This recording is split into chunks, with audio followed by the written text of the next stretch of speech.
স্লোগানে স্লোগানে মুখরিত ঐতিহাসিক সোহরাওয়ার্দী উদ্যানের স্মরণকালের সেরা ছাত্র সমাবেশ।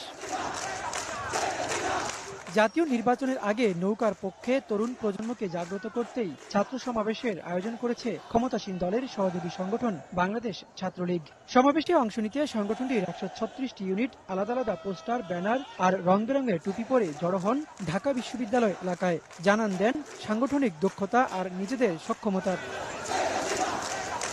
ভাদ্রের ভর দুপুরে ভ্যাপসা গরম আর বৃষ্টি উপেক্ষা করে গ্রাম থেকে নগর, কেন্দ্র থেকে তৃণমূল, ছাত্রলীগ সবার ঢল ঐতিহাসিক নির্বাচন সামনে রেখে দেশি বিদেশি ষড়যন্ত্র প্রতিহত করে সরকারের পাশে থেকে আগামীতে কাজ করার প্রত্যয় ছাত্রলীগের নেতাকর্মীদের। জাতীয় নির্বাচন কেন্দ্র করে যে কোনো সহিংসতা মোকাবিলায় সরকারের ভ্যানগার্ড হিসেবে দায়িত্ব পালনের নির্দেশনা আসে ঐতিহাসিক ছাত্র সমাবেশ থেকে।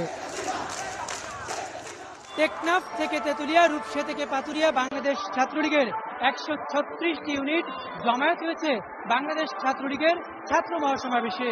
যে সমাবেশ থেকে প্রধানমন্ত্রী শেখ হাসিনা আগামীতে জাতীয় নির্বাচনে এই ছাত্র সমাবেশ গুরুত্বপূর্ণ ভূমিকা পালন করার পাশাপাশি তৃণমূলে পৌঁছে দিবেন সরকারের গত ১৫ বছরের নানা উন্নয়ন কর্মকাণ্ড।